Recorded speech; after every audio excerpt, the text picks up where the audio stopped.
Chers frères et sœurs bien-aimés dans le Seigneur, dont nous savons que nous avançons infailliblement vers le dessein que le Seigneur a de toute éternité tracé pour nous, nous rendre en tout semblables à lui. Et sur ce chemin, frères et sœurs, nous connaissons notre condition humaine limitée et faillible doit sans cesse recourir à sa grâce. Et Jésus dit très clairement et de manière forte, frères et sœurs bien-aimés, Jean 15 au verset 5, connaissons ce verset maintenant par cœur.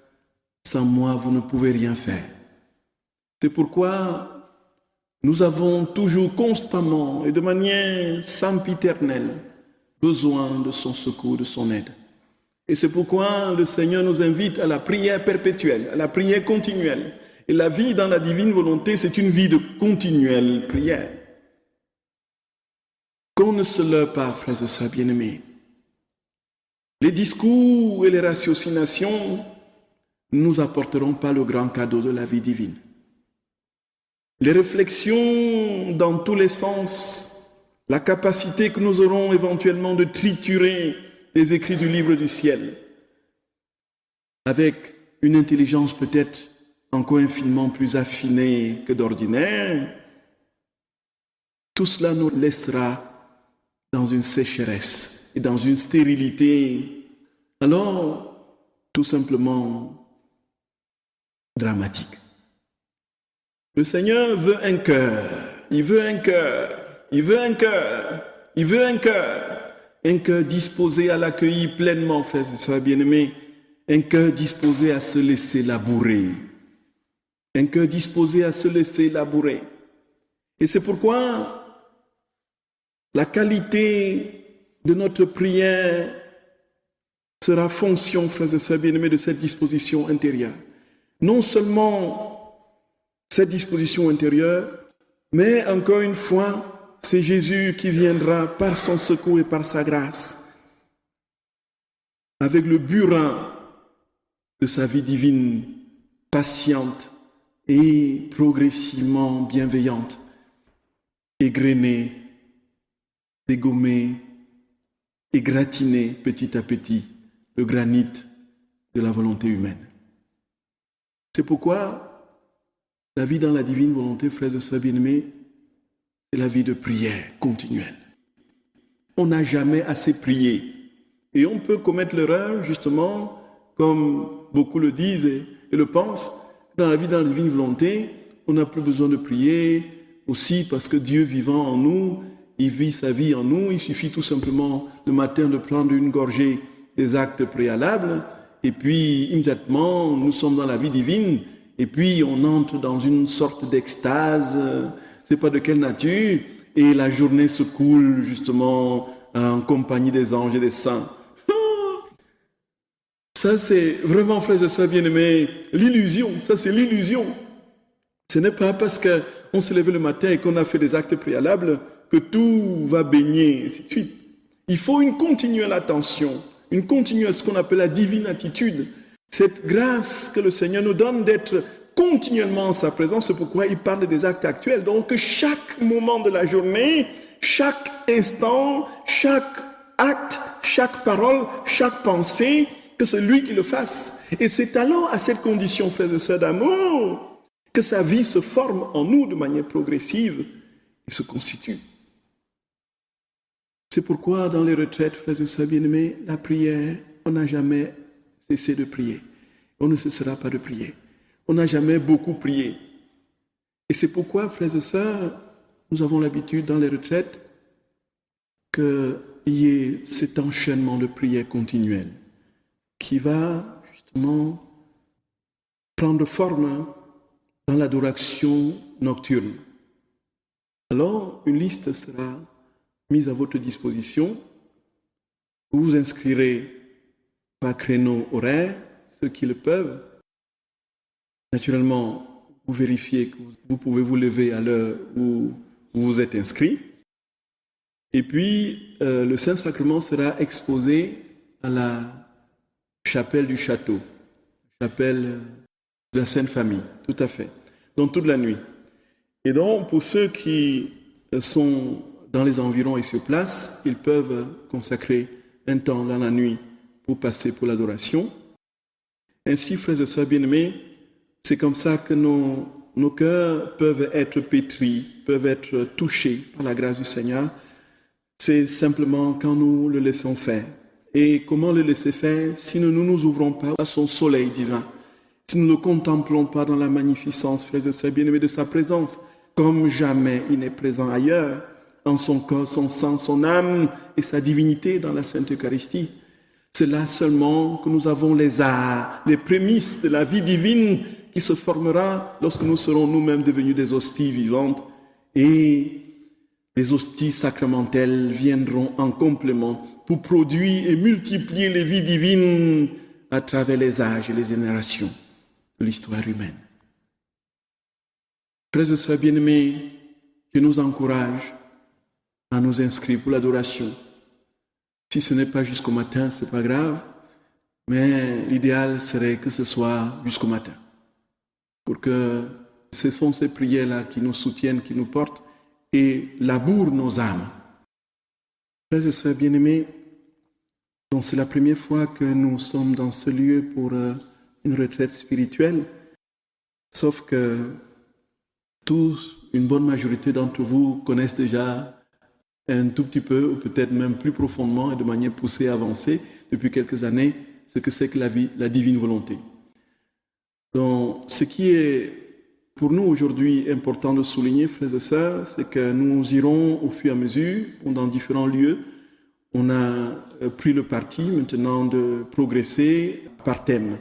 Mais nous allons encore essayer de faire une introduction aujourd'hui au cours de cette retraite inaugurale à la Cité de l'Immaculée. Si l'occasion nous est donnée de revenir, ce sera pour approfondir et ce sera tout aussi de manière thématique. Si c'est la volonté du Seigneur que nous revenions.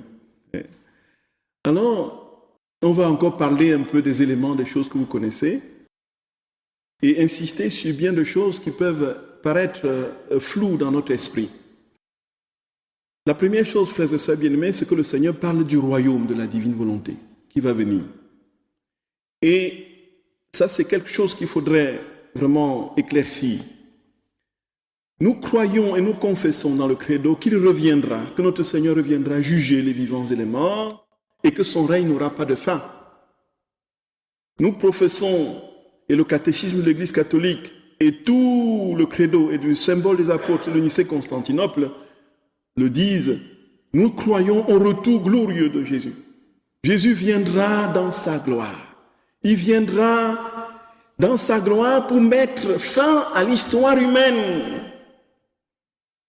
pour mettre fin au monde. C'est la fin du monde. C'est la récapitulation de toutes choses en Dieu, où Matthieu 25, n'est-ce pas, les brebis seront à sa droite et les chèvres à sa gauche. Allez-vous-en, vous qui faites le mal, venez les bénis de mon Père, recevez en héritage le royaume de Dieu préparé pour vous depuis le commencement du monde. Car j'avais faim, vous m'avez donné à manger, j'avais soif, vous m'avez donné à boire, j'étais nu, vous m'avez habillé, j'étais en prison, vous m'avez visité, ainsi de suite, j'étais malade. Et alors, en ce moment, frères et sœurs bien-aimés, ce sera la fin de l'histoire, la fin du monde. Et bien sûr, tout le monde, tous ceux qui seront au ciel, seront dans le royaume de Dieu. Mais quand Jésus parle du royaume de sa divine volonté à l'usa picareta, c'est tout autre chose que la fin du monde. Et c'est ici, frères et sœurs bien-aimés, qu'il nous faut comprendre les choses très clairement. Jésus parle de l'ère où les âmes enflammées, embrasées, constituées substantiellement de sa propre vie, seront devenus eux-mêmes des royaumes. Il le dit très clairement au tome 29, au 31 mai 1929, où de royaume en royaume, frères et sœurs d'amour, la terre deviendra le royaume de Dieu. La paix régnera sur la terre. Les âmes vivront de la vie de Dieu. Il n'y aura plus de discorde, de dispute. il n'y aura plus de méchanceté. Les âmes embrasées de Dieu, frères et sœurs bien-aimés, au fur et à mesure, feront descendre le règne, manifesteront pleinement la vie du ciel sur la terre.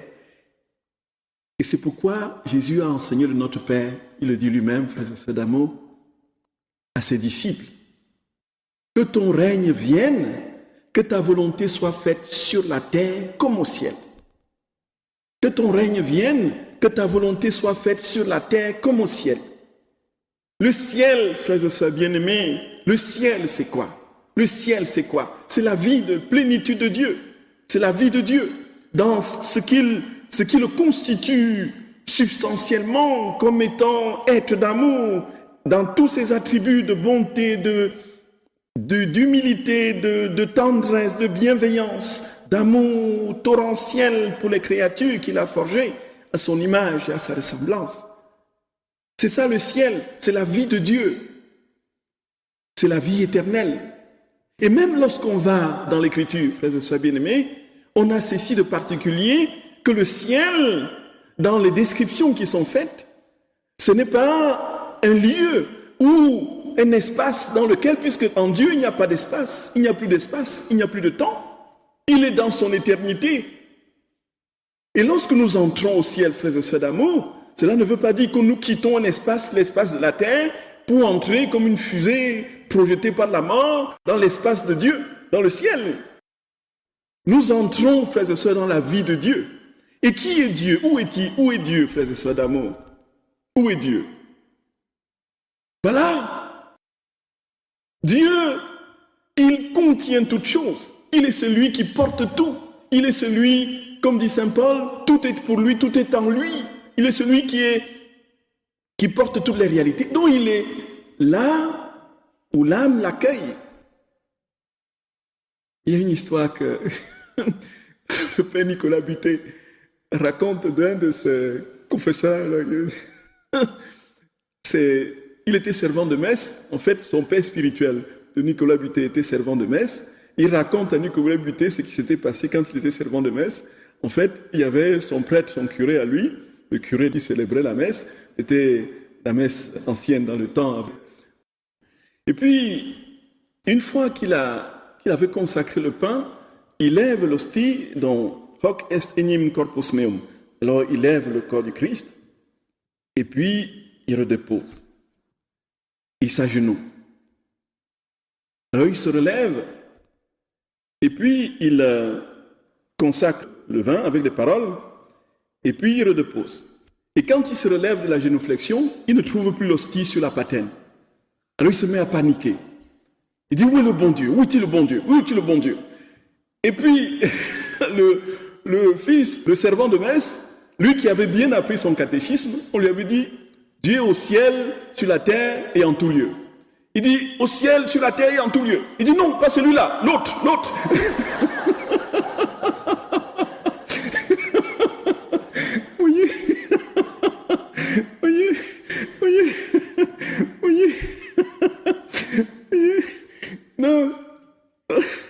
Non, Dieu est au ciel, sur terre et en tout lieu. Mais il est... Alors, en fait, l'hostie était entrée dans sa manche, voyez. Il était rentré dans la manche de son aube. Il a secoué partout. Et donc nous avons, frères et sœurs bien-aimés, on ne peut donc pas concevoir la vie éternelle comme un espace. Dieu étant partout, il se saisit de l'âme qui s'ouvre à lui. Et nous avons une attestation, frères et sœurs bien-aimés, dans l'évangile de Jean, où, dans l'écriture, expliquant l'écriture, Jean 3, au verset 16, Jésus parle de la vie éternelle. Il dit, Dieu a tant aimé le monde qu'il a donné son Fils unique afin que quiconque croit en lui ne périsse point, mais qu'il ait la vie éternelle. La vie éternelle, c'est quoi? C'est le ciel, la vie de Dieu. Et qu'est-ce que la vie éternelle? Dans la prière sacerdotale de notre Seigneur, il donne l'explication.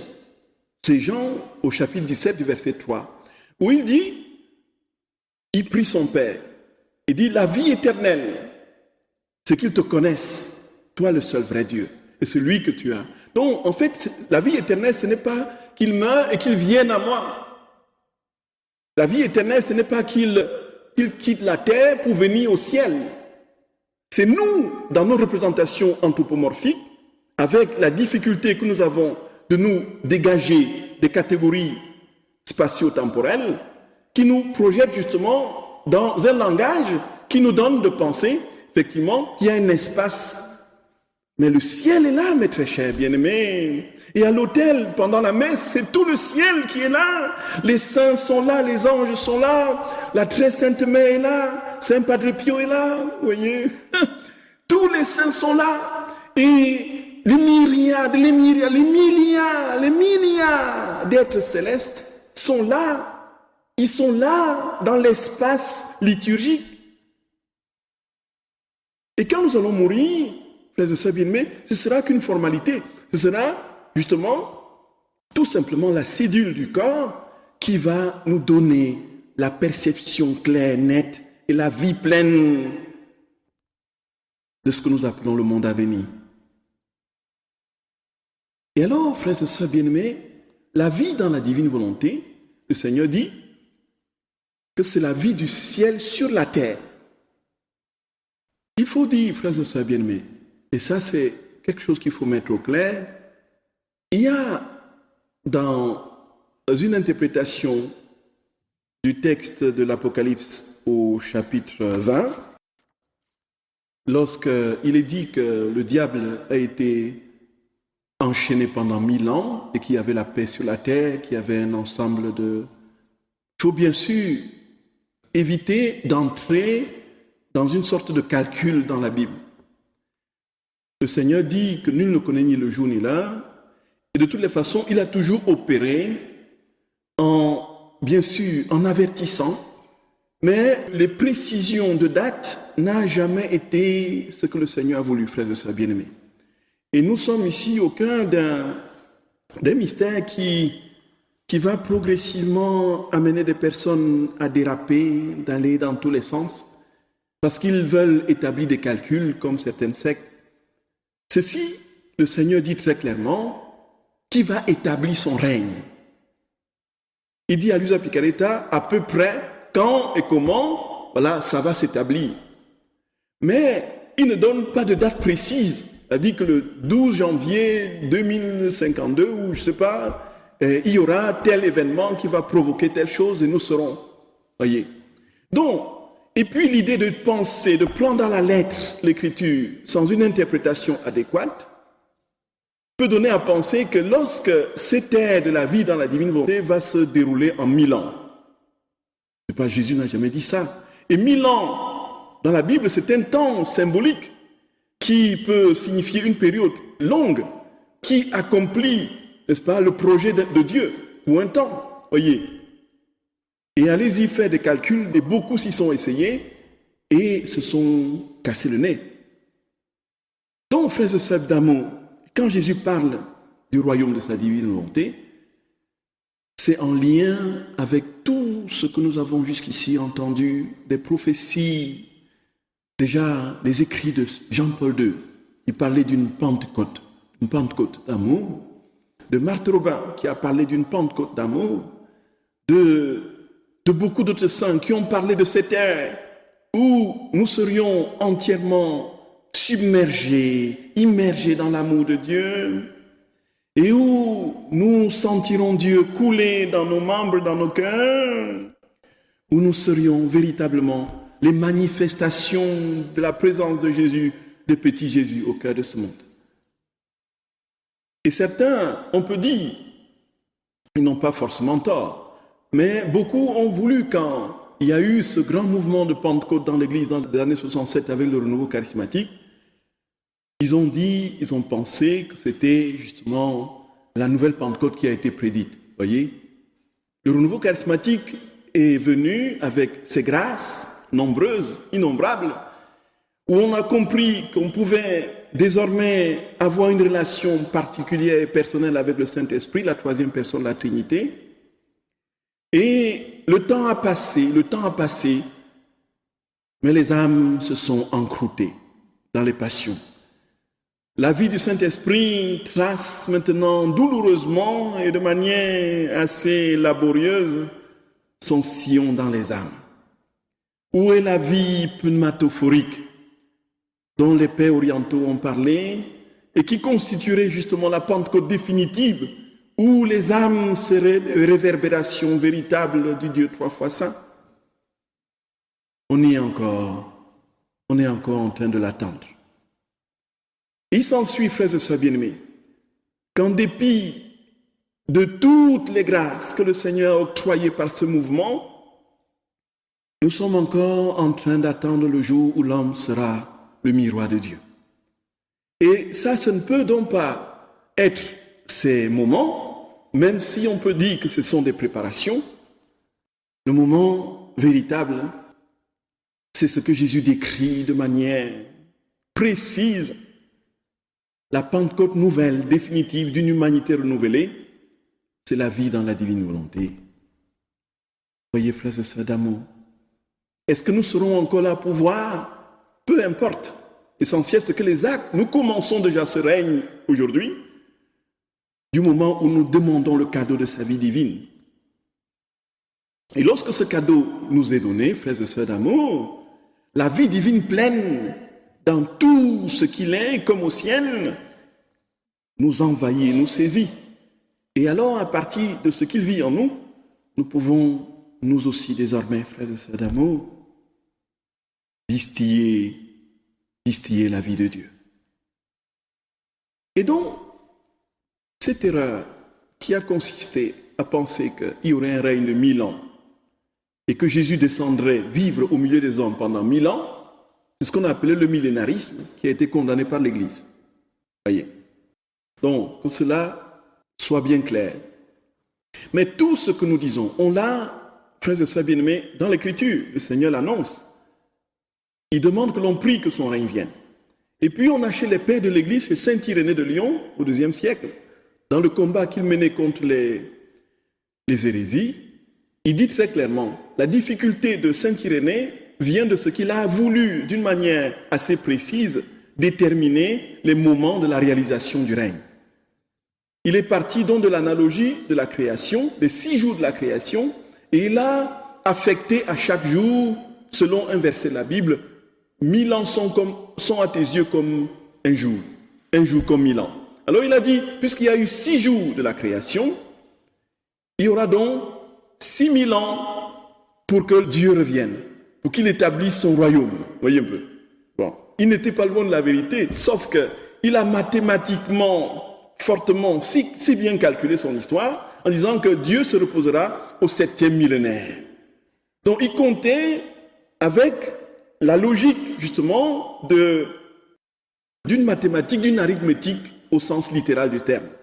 Et c'est pourquoi sa pensée a été progressivement abandonnée, et c'est saint Augustin qui a eu le vent en poupe dans, justement, l'insistance qu'il a fait sur le retour glorieux du Seigneur, qui, naturellement, exclut cette période intermédiaire de la paix universelle et du royaume de Dieu sur terre. Alors, le royaume de Dieu sur terre ne sera jamais la présence physique de Jésus. Jésus ne reviendra qu'une seule fois. Et ce sera la fin des temps. Ce sera la fin de l'histoire. Ce sera la fin du monde. Voyez un peu, frères et sœurs bien-aimés. Mes frères et sœurs bien-aimés, est-ce que c'est clair? Est-ce que c'est un peu clair? Et alors, Jésus, justement, dit que vous allez monter, descendre. Vous allez tourner en rond, mais je vais établir ma vie divine dans les créatures. Faites tout ce que vous voulez. Multipliez les actions contre moi. Faites tout ce que vous voulez. Travaillez à me détruire, à me chasser des églises. Travaillez à ruiner le sens de la vérité et des valeurs. Travaillez à... Faites tout ce que vous pourrez. Mais j'ai décrété et mon Père l'a décidé. Je vivrai dans les créatures. Voyez, frères et sœurs d'amour, cela veut dire quoi? Que dans la divine volonté, nous ne regardons plus les choses qui ne vont pas. Nous ne regardons plus les catastrophes autour de nous, je ne sais pas trop quoi, les tracasseries. L'âme empreinte, énamourée, saisie par son Dieu, et continuellement dans la vie, la vision du dénouement, de la fin. Nous savons que bientôt, Jésus régnera dans les créatures et que la vie aura le dessus sur la mort et que sa joie sera répandue dans les âmes. C'est ainsi, frères et sœurs bien-aimés, que nous avançons. C'est un peu, nous sommes des lecteurs des romans à rebours, voyez. Nous connaissons déjà le dénouement, l'épilogue joyeux. Nous savons tout ce qui va se passer à la fin, avec tout, dans la joie universelle, la paix, le Seigneur qui fait le triomphe de l'Église, la Pentecôte nouvelle. Nous le connaissons déjà à la fin. Et donc nous commençons notre roman en sachant déjà la fin du roman. Et puis on arrive au milieu, on entend carnage, il y a des catastrophes, il y a des cataclysmes, il y a des tremblements de terre, il y a des fausseurs de vérité, il y a ainsi de suite. Il y a toutes sortes de noirceurs, la ténèbre prend un pic au cœur du roman. Mais quand on arrive là, est-ce qu'on doit s'effrayer? Nous savons déjà comment ça va se terminer. Voyez, frères et sœurs d'amour. Et comme ça va se terminer, nous nous comportons devant ce qui se présente à nous comme on dit, fiche la paix. Tout ça, ça me dit rien, voyez? Parce que nous savons déjà à la fin, frères et sœurs d'amour, comment ça va s'achever. Donc nous vivons le message de la divine volonté, c'est le message de l'espérance par excellence. L'espérance, frères et sœurs bien-aimés, nous sommes ce qui est une vertu théologale. Dieu viendra saisir les âmes et il viendra dire stop à tout ce qui n'est pas lui. Et Jésus dit, ça ne peut pas ne pas se faire. Ça c'est clair et net, ça ne peut pas ne pas se faire. Il le dit, frères et sœurs, dans différents passages. Peut-être qu'il faudrait déjà que nous commentions le Notre Père, dans les passages où il dit, pour mieux comprendre cette vérité. Et ceci, il le dit encore, il le martèle, ça revient à dans différents passages, frères et sœurs bien-aimés du livre du ciel. Il dit, personne ne peut m'empêcher. C'est clair, c'est clair et net. Au tome 23 du 5 février 1928, il dit à Luisa Picaretta, ma fille, lorsqu'Adam eut péché, Dieu lui fit la promesse d'un Rédempteur à venir. Les siècles ont passé, mais la promesse est restée et les générations ont eu le bien de la rédemption. Je suis descendu du ciel et j'ai formé le royaume de la rédemption. Mais avant de monter au ciel, j'ai fait une promesse plus solennelle encore, celle du royaume de ma volonté. C'était dans le Notre Père. Et pour lui donner encore plus de prix et l'obtenir plus vite, j'ai fait cette promesse formelle dans la solennité de ma prière, en priant le Père de faire venir son royaume de la divine volonté sur la terre comme au ciel. Jésus dit, je me suis mis à la tête de cette prière, sachant que telle était sa volonté et que cette prière étant faite par moi, le Père ne me refuserait rien.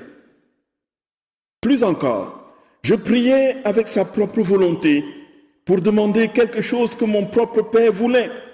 Et après avoir fait cette prière devant mon Père du ciel, certain que le royaume de ma divine volonté sur terre me serait accordé, j'ai appris cette prière à mes apôtres pour qu'ils l'enseignent au monde entier et que le cri de chacun soit entendu. Jésus dit qu'il avait déjà obtenu la réalisation de cette prière de son Père avant de l'enseigner à ses disciples. Donc cette prière est déjà réalisée dans le plan de Dieu. Cette prière est déjà exaucée. Que ta volonté soit faite sur la terre comme au ciel. Je ne pouvais faire une promesse plus certaine et plus solennelle. Les siècles ne sont pour nous qu'un seul point, mais nos paroles sont des faits et des actes accomplis. Ma prière même au Père céleste, viens que ton règne arrive, que ta volonté soit faite sur la terre comme au ciel, signifiait qu'avec ma venue sur la terre, le royaume de ma volonté ne serait pas établi chez les créatures. Donc, si Jésus a dit que ton règne vienne, que ta volonté soit faite sur la terre comme au ciel, cela veut dire que quand il était sur la terre, le temps de la rédemption, son règne n'était pas encore établi. Puisqu'il demande que l'on le convoque. Mais il est là, au milieu d'eux. mais il demande que l'on demande le règne. Ça veut dire que le règne n'est pas encore arrivé. Et il dit, au lieu de cela, sinon, j'aurais dit, mon Père, notre royaume que j'ai déjà établi sur la terre, qu'il soit confirmé et que notre volonté domine et règne. Donc, Jésus aurait enseigné autrement de notre Père. Il aurait dit, Seigneur, que notre royaume que nous avons établi sur la terre, maintenant, qu'il soit conservé et qu'il domine et règne. Mais il a plutôt enseigné que l'on demande. Ça veut dire que c'est à venir. Au lieu de cela, dit Jésus, je dis viens. Ce qui voulait dire qu'il doit venir et que les créatures doivent l'attendre avec la même certitude qu'elles ont eue pour la venue du Rédempteur, parce que ma divine volonté est liée et engagée par ces paroles du Notre Père. Jésus a engagé sa parole avec la prière du Notre Père. Et depuis des milliers, des milliards de chrétiens l'ont prié. Il n'y a pas de raison que ça n'advienne pas. Il le dit très clairement, frères et sœurs d'amour. Et donc c'est pour nous l'occasion d'entrer dans cette jubilation intérieure profonde et de comprendre jusqu'où, frères et sœurs d'amour, le Seigneur est proche. Il est proche. Il est proche. Il est proche de nos âmes. Et tout ce qu'il demande et désire, c'est de former son royaume en nos cœurs, en nos âmes. Et il va insister, frères et sœurs d'amour. Il dit qu'il y a tellement de passages qui en parlent dans le livre du ciel. Jésus dit que l'autre raison pour laquelle, de toutes les façons, il ne peut pas ne pas venir, c'est parce qu'il s'est constitué dans la créature. C'est-à-dire que chaque âme est une image, une ressemblance de Dieu. Dans la mesure où, comme il dit lui-même, il a placé dans l'âme une structure, toute la Trinité, et ça, Sainte Élisabeth de la Trinité le dit de manière magistrale et ô combien souverainement vrai. Il demande dans sa prière aux Trinités bienheureuses que j'adore, il prie le Père, il prie le Fils, il prie le Saint-Esprit, il demande que les trois viennent se constituer en elle. Il veut être pour le Christ, pour Jésus, une humanité de surcroît. Il veut être pour Jésus une humanité de surcroît. Donc il dit, est notre Jésus, quoi. Et c'est pourquoi, frères et sœurs bien-aimés, de la mystique du Carmel, des écrits spirituels du Carmel, celle de Sainte Élisabeth de la Trinité est vraiment ce qui jouxte et qui se rapproche étroitement des écrits du livre du ciel. Et naturellement, puisque nous sommes dans un achèvement, dans un parachèvement, cette intuition a été déjà donnée, n'est-ce pas, à la multitude des saints. Ils étaient en intuition, mais la réalisation, l'explication du déploiement, du développement justement de cette grâce est donnée de manière détaillée et précise à l'Usa Picaretta, le livre du ciel. C'est pourquoi dans la charte de l'association, dans les statuts de l'association, c'est très clairement signifié que la vie dans la divine volonté vient en achèvement de ce que les autres saints ont compris et qui est donné et pleinement expliqué, n'est-ce pas, par notre Seigneur à l'Usa Picaretta, et permet une grande réalisation comme aucun autre saint ne l'a compris et ne l'a réalisé. Non, il est très clairement dit, Élisabeth de la Trinité est, de ce point de vue, frères et sœurs bien-aimés, particulièrement marquante dans la mystique du Carmel. Et ici, frères et sœurs, Jésus dit que nous avons, en fait, il ne pouvait pas ne pas faire autrement que de nous constituer ses propres ressemblants, ses propres semblables, parce qu'il nous a créés avec une structure trinitaire. Il nous a créés avec une mémoire, une intelligence et une volonté. Et il dit que dans la volonté, il a déposé les attributs et la vie du Père. Dans la mémoire, celle du Saint-Esprit. Et dans l'intelligence, le logos, la vie du Fils. Donc, en fait, quoi que nous fassions, nous sommes liés à la Trinité. Et qu'est-ce qui fait que nous soyons éloignés de lui, tout simplement, frères et sœurs bien-aimés, et qui a rendu et notre volonté, et notre intelligence, et notre mémoire débiles, c'est tout simplement parce que nous sommes sortis de sa vie divine. Et Jésus dit très clairement, frères et sœurs d'amour, qu'il va reconstituer cette vie en nous. Donc nous sommes des êtres trinitaires, des êtres configurés à la Trinité, quoi que nous fassions, frères et sœurs d'amour, et pour peu que nous ouvrions notre âme et notre cœur pour recevoir ce grand cadeau, la Trinité vient s'investir dans notre âme. Et cette âme, frères et sœurs bien-aimés, cette âme, Jésus le dit dans un passage du livre du ciel, qu'il est infiniment plus grand que tous les univers créés, que le cosmos dans son infinité qui donne du tournis aux scientifiques, avec les 13 milliards de galaxies, et chaque galaxie qui a des milliards, des milliards, des milliards, des milliards d'étoiles, de planètes. Et l'âme humaine, nous imaginons bien, Dieu contient tout. Il contient tout et nous sommes capables de le contenir. Le grand mystère, frères et sœurs d'amour, le grand mystère, cela veut dire que notre âme est plus grande que l'univers. Et donc il vient prendre possession de notre âme, il s'établit en nous. Et Jésus dit très clairement, frères et sœurs bien-aimés, que cette structure trinitaire, il va le réaliser. Et comme il va le réaliser, il ne peut pas ne pas le faire comme il a promis et comme il a demandé à son Père. Il dit au tome 12 du 22 février 1921, il dit, en créant l'homme, je l'ai doté de 3 puissances. Son intelligence, sa mémoire et sa volonté. Par mes 3 fiat, je l'assiste dans sa montée vers Dieu. Par mon fiat créateur, l'intellect de l'homme est ravi en voyant toutes les choses que j'ai créées pour lui et qui lui manifestent mon amour. Par le fiat de la rédemption, sa mémoire est touchée. Par les excès de mon amour manifestés à travers tant de souffrances pour le délivrer de son état de péché. Par mon 3e fiat, mon amour pour l'homme veut se manifester encore davantage. Je veux assaillir sa volonté en plaçant ma propre volonté comme soutien de la sienne. Et puisque ma volonté le supportera en toutes choses, il sera presque incapable de s'en échapper. Voyez. Nous sommes piégés. Comme j'aimerais être tout le temps aussi piégé par l'amour du Seigneur, frères et sœurs d'amour. Piégé par l'amour de Dieu. Nous voyons les termes antinomiques qui rendent encore grave et de manière plus exponentielle cette situation de l'amour torrentiel de Dieu qui nous enseigne, qui nous dit « Où que tu ailles mon enfant, je t'aime. Où que tu ailles, je t'aime. Où que tu ailles, je t'aime. Quel que soit ce que tu es, quelle que soit ta vie, même si tu réunissais à toi seul les péchés de tous les hommes de tous les temps, y compris ceux des grands tyrans, des criminels de l'histoire. Je t'aime, mon enfant, je t'aime. Je t'ai donné une structure trinitaire et je veux la restaurer. Je veux la rétablir.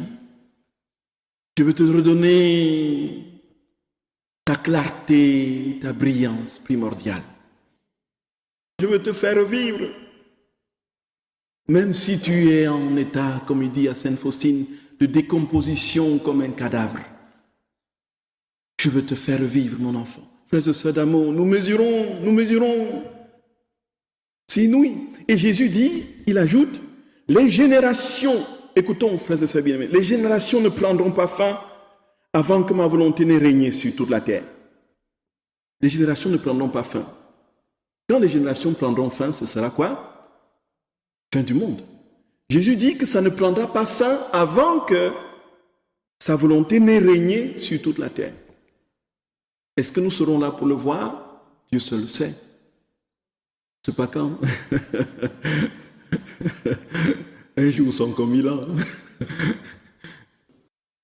Frères et sœurs, ça veut dire quoi? Ça veut dire que très concrètement, nous pouvons être dans la joie continuelle. Nous pouvons être dans la paix continuelle. Et il continue, mes 3 fiat, dit Jésus, s'entremêleront et accompliront la sanctification de l'homme. Les 3 fiat, c'est quoi? La création, la rédemption et la sanctification. Donc, vont s'entremêler pour réaliser, n'est-ce pas, la plénitude de la vie de Dieu dans la créature. Le 3e fiat, écoutez, frères et sœurs d'amour, écoutez, Le troisième fiat donnera à l'homme tant de grâce qu'il reviendra presque à son état originel. Seulement alors, quand je verrai l'homme tel qu'il est sorti de moi, mon travail sera complété et je prendrai mon repos perpétuel.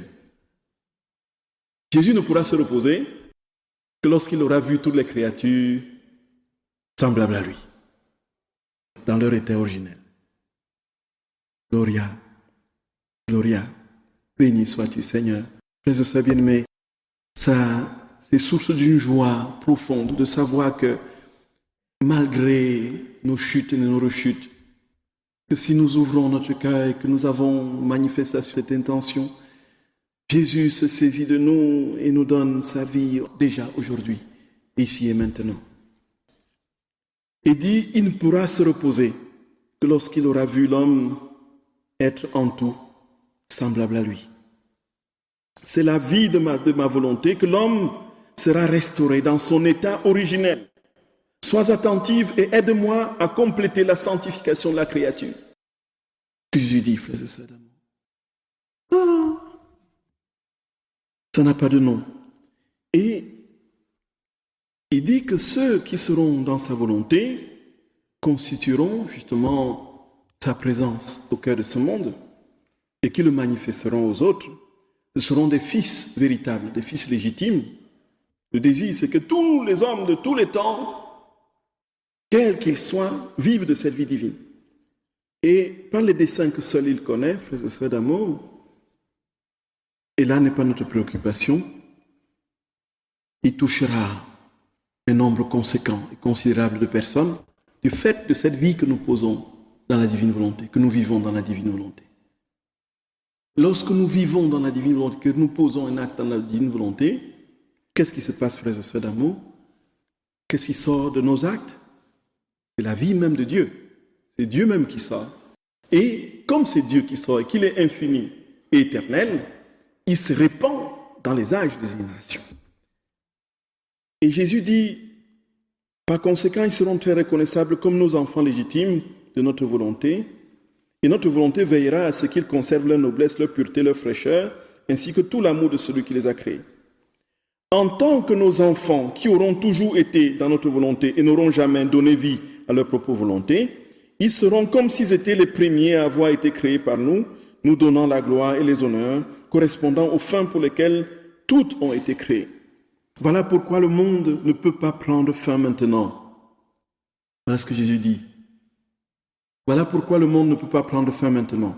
Nous attendons la génération de nos enfants qui, en vivant dans notre volonté, nous donneront la gloire de nos œuvres.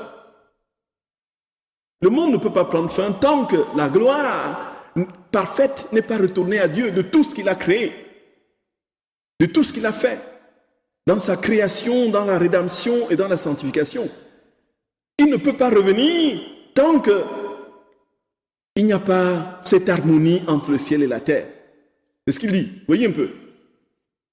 Il dit qu'il attend donc les fils et les filles de sa divine volonté que nous essayons, qu'à un quart, avec toutes les lourdeurs d'être.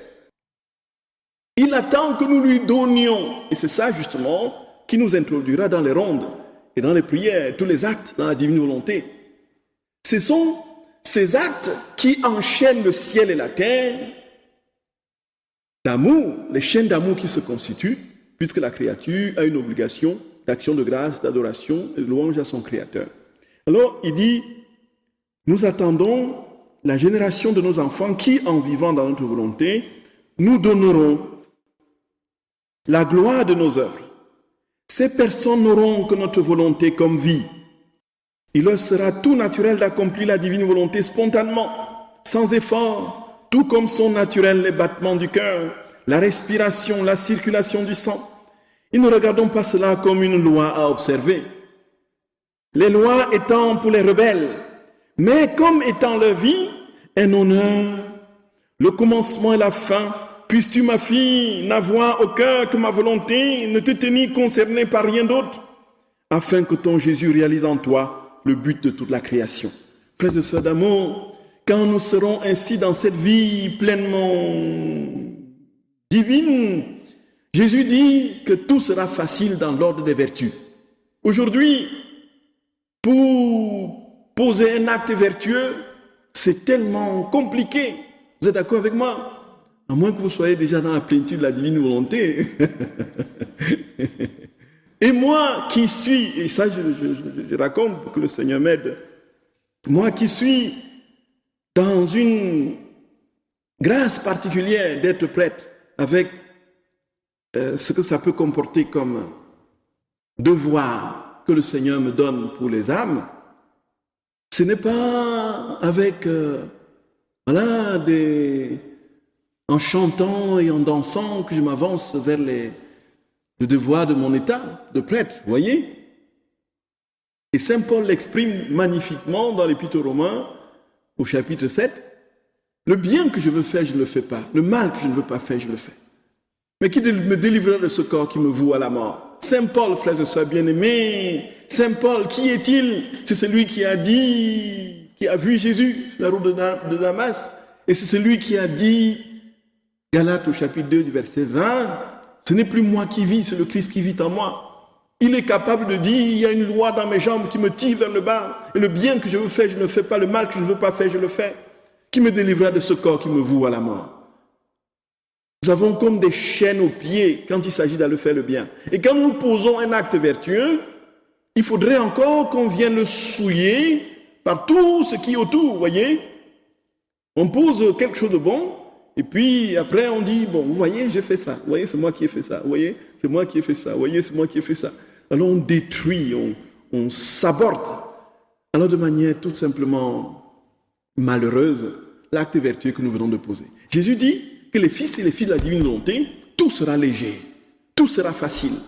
Alors ils auront une promptitude surnaturelle à se lancer vers le bien et à le réaliser. Ils auront une joie continuelle à répandre les vies divines autour d'eux, à donner l'honneur, la gloire et à Dieu, tout en leur respiration, la circulation du sang seront ceux de Dieu, et toute notre vie sera une vie de lumière et de transformation de la terre en ciel. Vous voyez ça? Nous allons essayer encore cet après-midi de parler un peu de cette vie, cet état dans lequel nous sommes. Saint Paul, dans la première épître aux Thessaloniciens, chapitre 3, pensait qu'il verrait le retour du Seigneur, voyez. Il a dit, nous qui serons en vie, dont les morts ressusciteront en premier, et nous qui serons en vie, nous serons transportés dans les nuées pour régner avec lui pour l'éternité, voyez. Il est mort, 2000 ans sont passés, oui. J'étais tenté de dire, nous qui... voyez. Donc en fait, nous allons parler de ce que Jésus dit, de cet état permanent. Il va même jusqu'à dire qu'il n'y aura plus de maladie. Parce qu'il n'y aura plus de péché, il n'y aura plus de maladie. La maladie étant la conséquence du péché. Oui, Jésus d'amour, nous savons jusqu'où tu réalises toujours tes promesses. Te bénissons de tout notre cœur, de ce que tu as promis et que tu vas réaliser, ta promesse. Seigneur, nous te supplions de nous disposer à accueillir le don de ta vie, de ne vivre que pour t'aimer, Seigneur, de mourir en t'aimant, comme disait le Saint curé d'Ars. Que notre cœur, que notre intelligence, notre mémoire et notre volonté, que tout notre être, Jésus, soit une copie conforme, ou plutôt une présence réelle de ta vie au cœur de ce monde. Jésus, nous avons confiance en toi. Nous savons qu'avec ta Sainte Mère, nous serons conduits à toi là où tu nous attends, dans ta vie divine. Te supplions humblement, Seigneur, rends-nous petits, rends-nous humbles, libère-nous de nous-mêmes, fais de nous des âmes limpides, des âmes cristallines qui laissent transparaître ta lumière. Ne permets jamais, Seigneur, nous t'en supplions, que la vanité, la vaine gloire et l'orgueil prennent le dessus dans cette démarche. Au contraire, donne-nous chaque jour de mourir à nous-mêmes. Viens, Seigneur, nous t'en supplions humblement. Viens, viens, viens, viens, Maranatha. Viens, Seigneur Jésus. Viens. que nos âmes soient à demain, que tu établisses ton ciel dans nos âmes. Nous avons confiance en toi, Seigneur.